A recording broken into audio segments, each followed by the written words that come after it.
Instead of hiding from death, Sam seemed to go out of his way to meet it.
After Sam died, my mom and Edie got really close.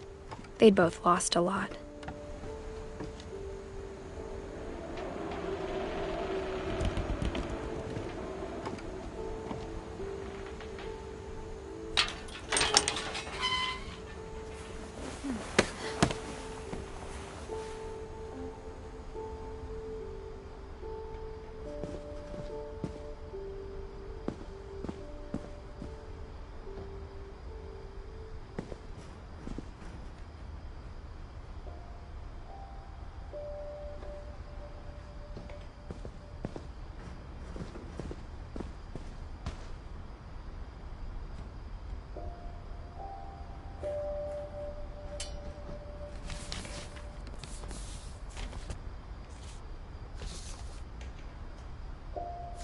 Dear Kay, do you remember the way Gregory used to laugh when he thought he was alone? Like something funny was happening, but only he could see it.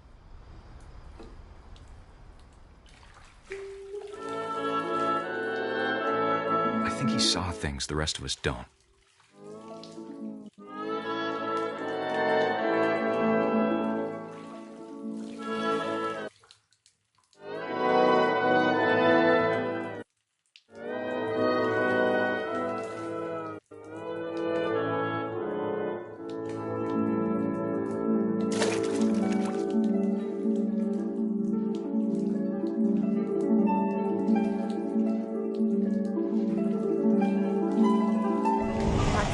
Gregory, it's time to...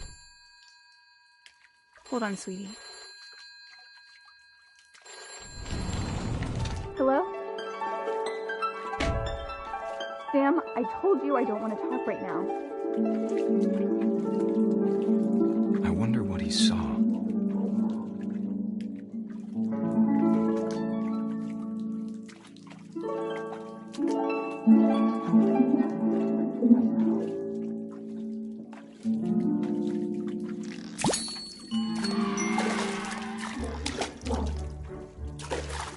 Reminded me so much of Calvin. Lost in his imagination.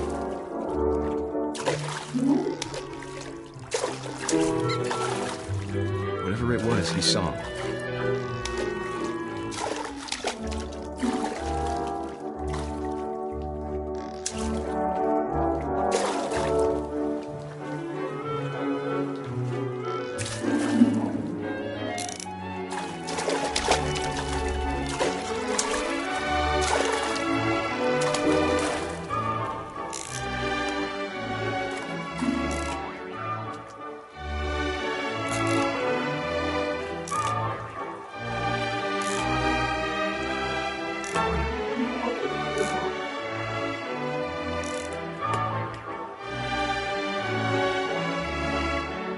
Sure made him happy.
it sounds.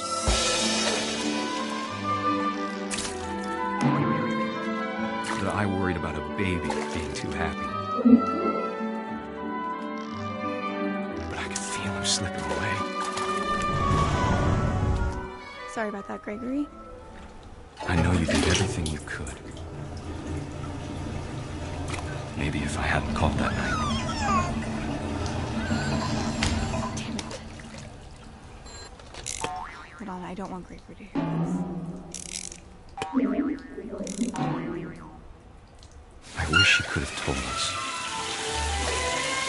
about the world he saw.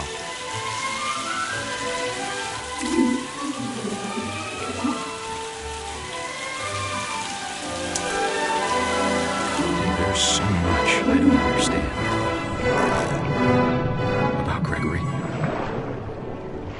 about everything.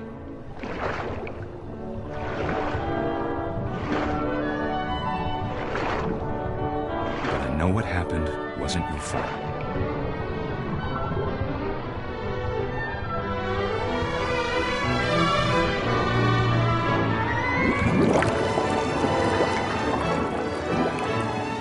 I'm sure he's happy. And he'd want you to be happy too.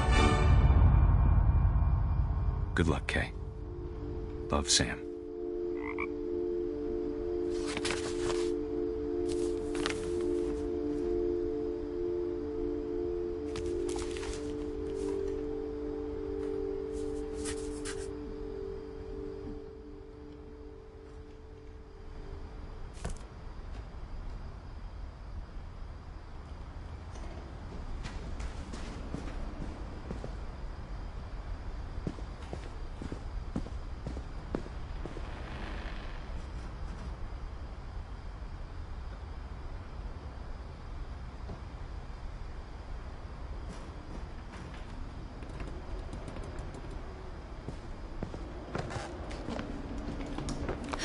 My mom moved up to the loft after her brothers died. At the time, it was as far away as she could get.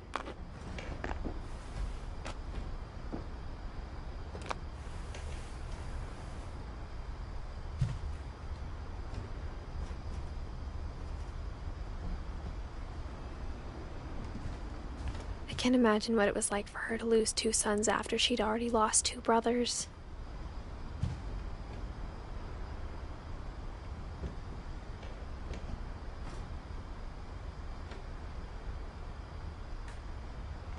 She spent a summer building houses in Calcutta, where she met my dad, Sanjay.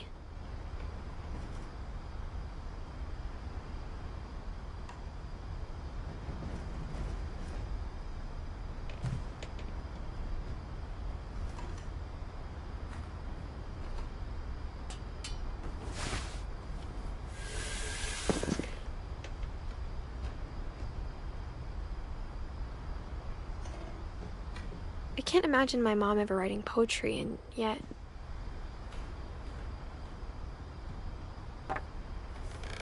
A poem for Gus, who always said the wedding was a bad idea. Our father never hit us kids, at least not very hard, before the day my brother said with teenage disregard that he'd be dead before he'd see a wedding in our yard.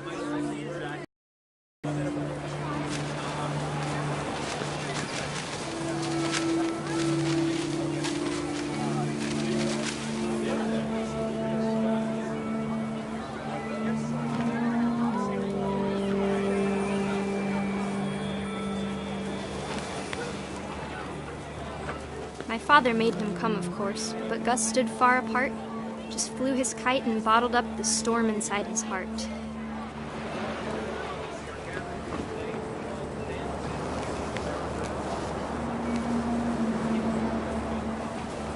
I tried to talk him out of it, but though he'd never met her, we don't need a stepmom, were the words that I now remember. pronounce you husband and wife. You may kiss the bride.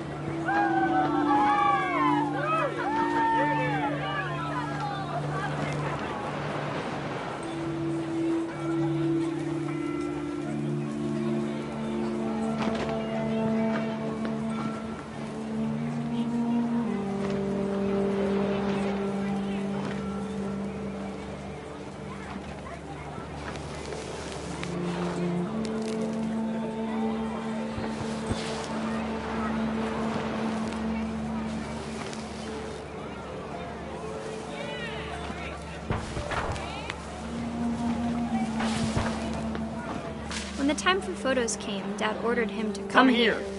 But Gus declined, and as a sign held up his middle finger.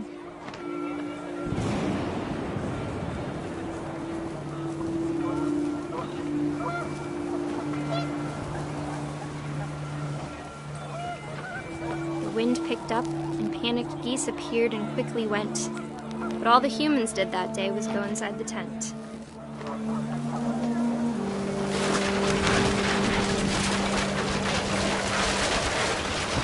The rain came down in buckets then, but no one seemed afraid that nature might destroy the tent our dad had crudely made.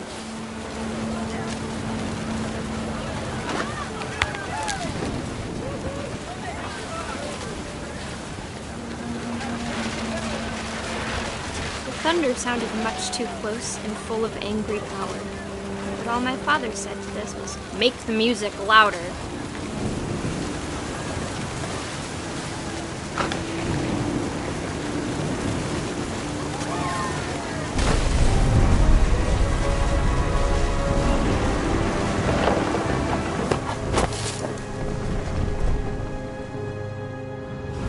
I wish that I could truly say I thought about you on that day. Out there on the beach alone, just you, the wind, the sea, and foam.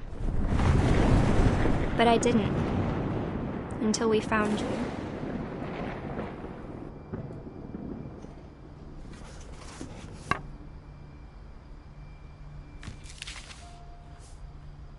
She never talked about him, but Mom told me once if I was a boy, they were going to name me Gus.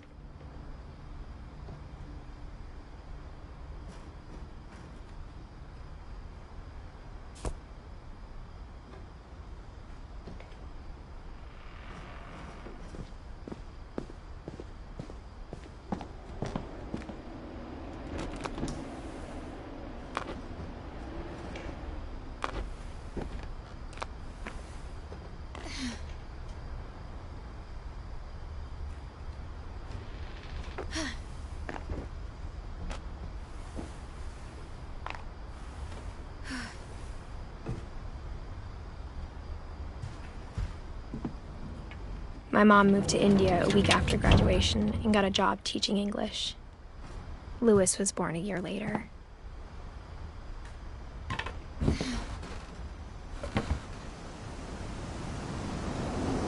When my dad died, I don't think Mom knew where else to go. I'm sure Edie was happy to have her back.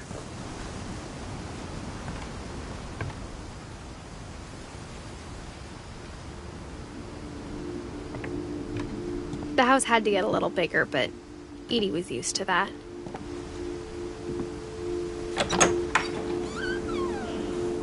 And for a while, things were good. Almost normal, but it didn't last.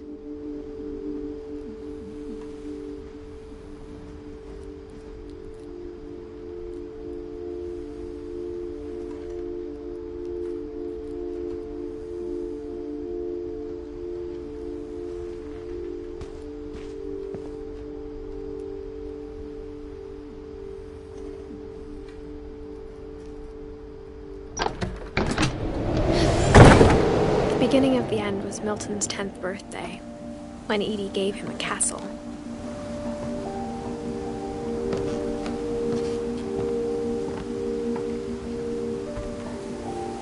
After Milton disappeared, the only thing he left behind was a room full of paintings.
Milton Finch in The Magic Paintbrush.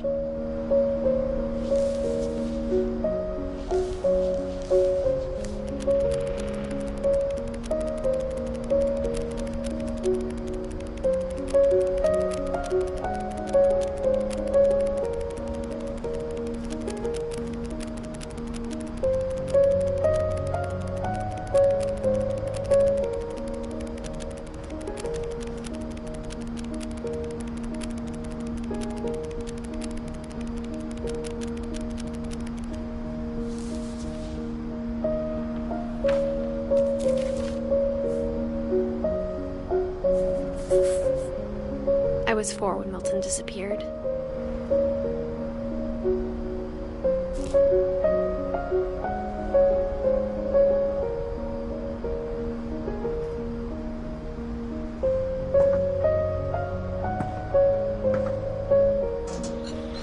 Mom spent months searching for my brother.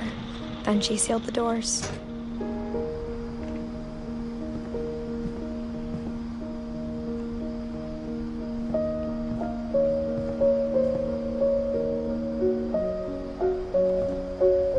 Whatever Milton had found in the house, Mom didn't want it getting out.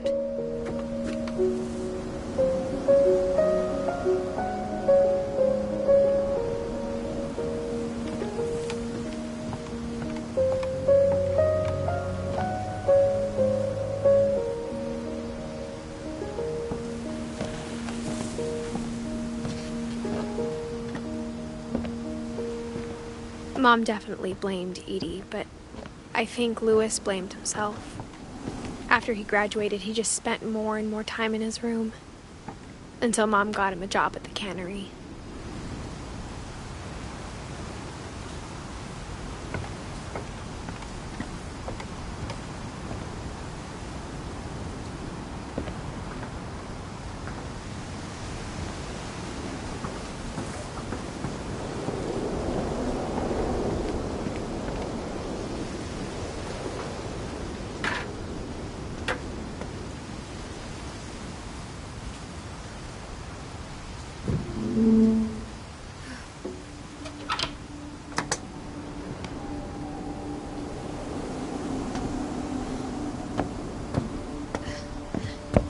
Lewis's room smelled very, very familiar. That part of him lived on.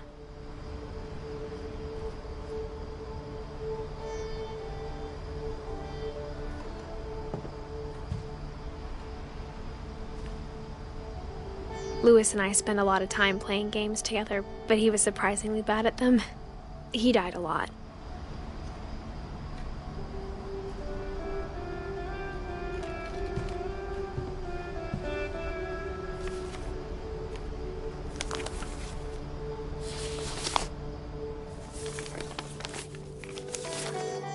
Dear Mrs. Finch, as Lewis's psychiatrist, I can understand your desire for an explanation. As I see it, the trouble began in January, shortly after we convinced your son to seek treatment for substance abuse. Newly sober, I believe Lewis first noticed the monotony of his daily life.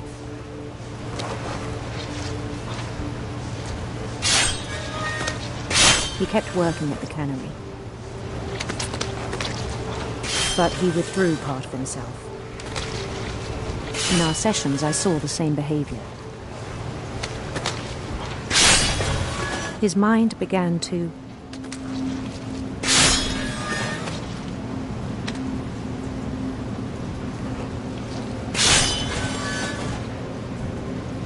wander.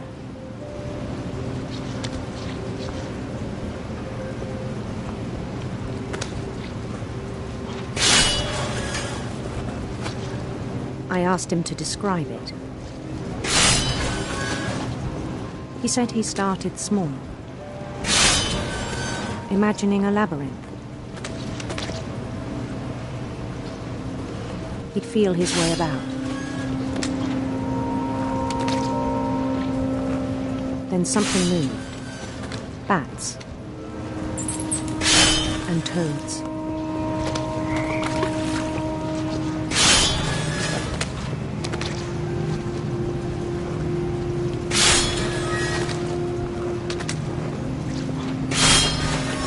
things that have not names.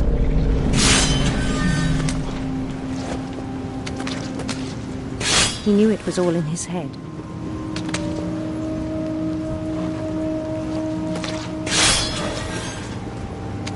But he took it very seriously. I had hoped he'd find himself.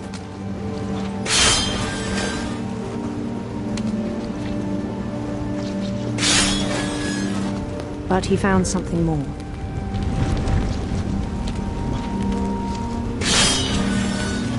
I worried about him then.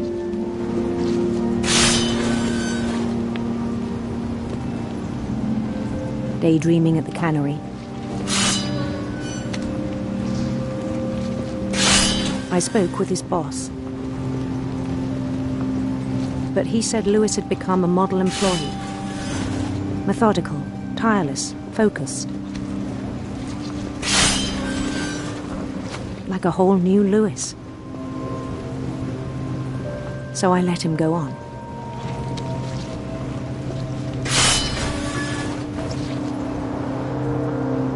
I even encouraged him. It seemed very promising at first. He told me he'd made a new friend.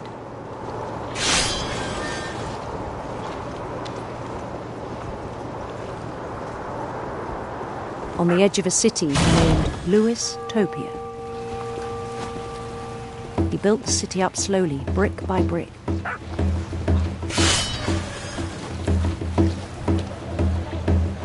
Then he made musicians.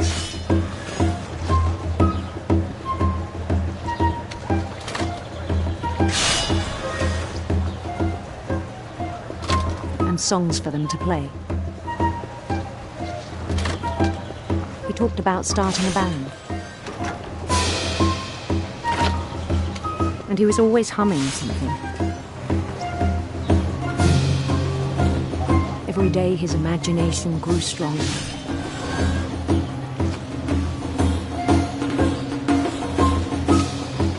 He no longer spoke at the cannery.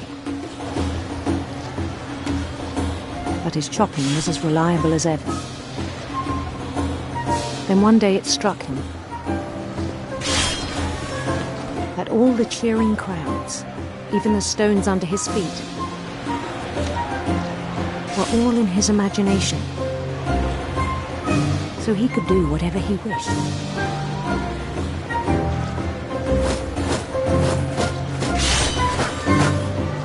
He held an election for mayor. And he won. They begged him to stay, but his mind was already wandering. It became a game for him.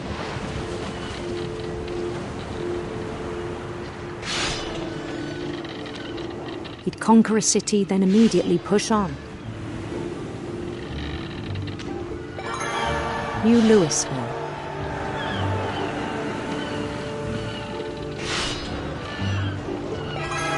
St. Louis. He started drifting away from our reality.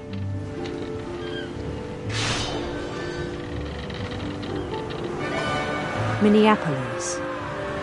Until one day he forgot to go home from the cannery. Even as his mother pleaded with him, part of Lewis kept sailing on.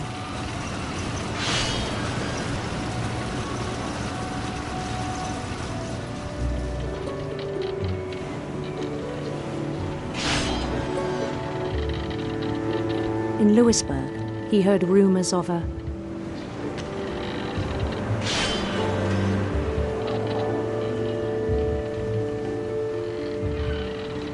handsome queen.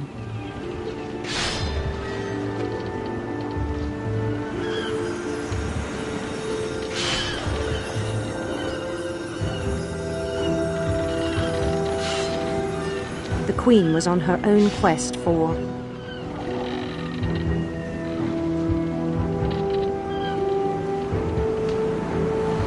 radiant rainbows.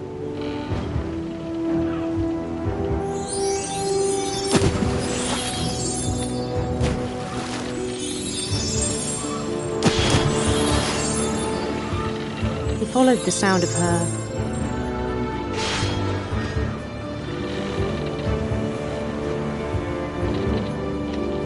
silver harp.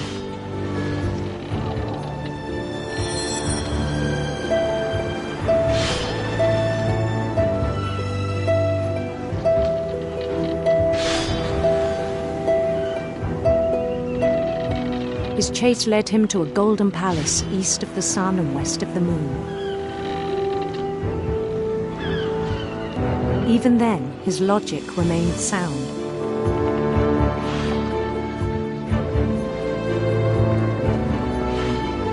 He knew the world was all in his imagination.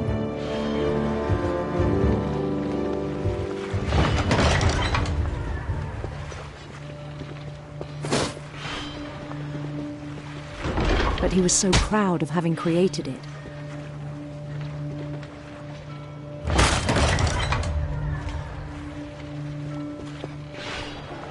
In his own eyes, he'd become something greater than a king.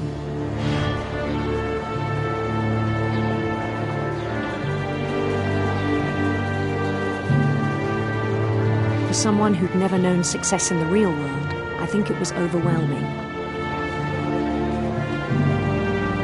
And then it struck him that the real Lewis was not the one chopping salmon, but the one climbing the steps of a golden palace.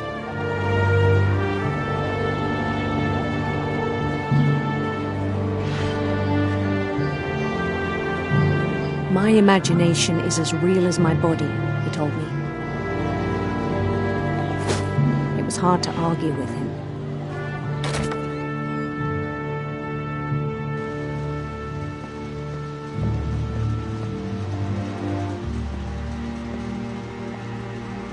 We began to forget the world we know.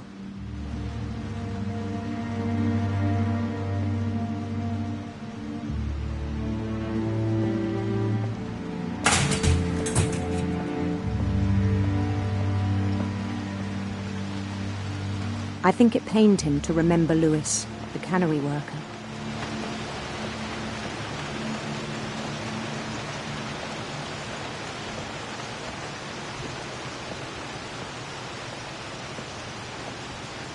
He began to despise the man with a royal contempt.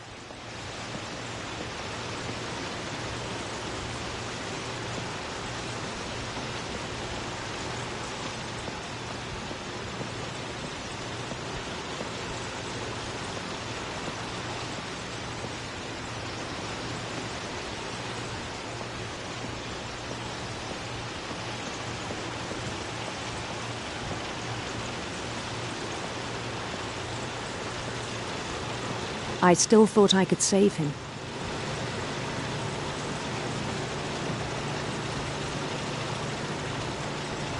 Even after he said he was being crowned king over all the lands of wonder.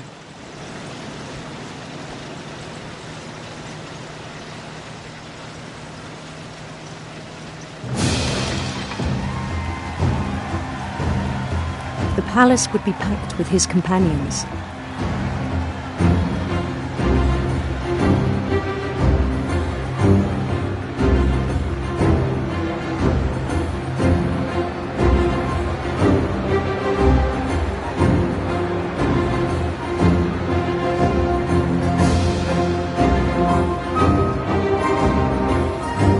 Including the wise Calico who'd insisted on inviting him.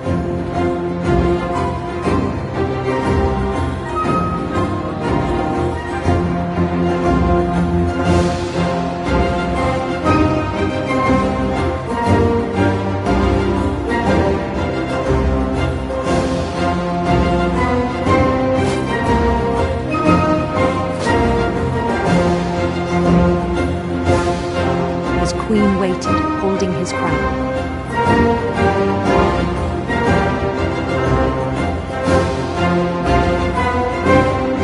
There was only one thing left to do.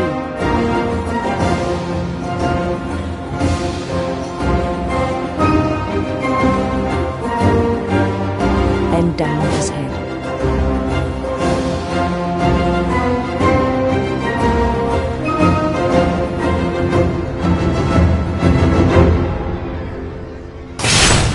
And the rest I think you know. Mrs. Finch, your son was a kind man who will be missed by all of us who knew him.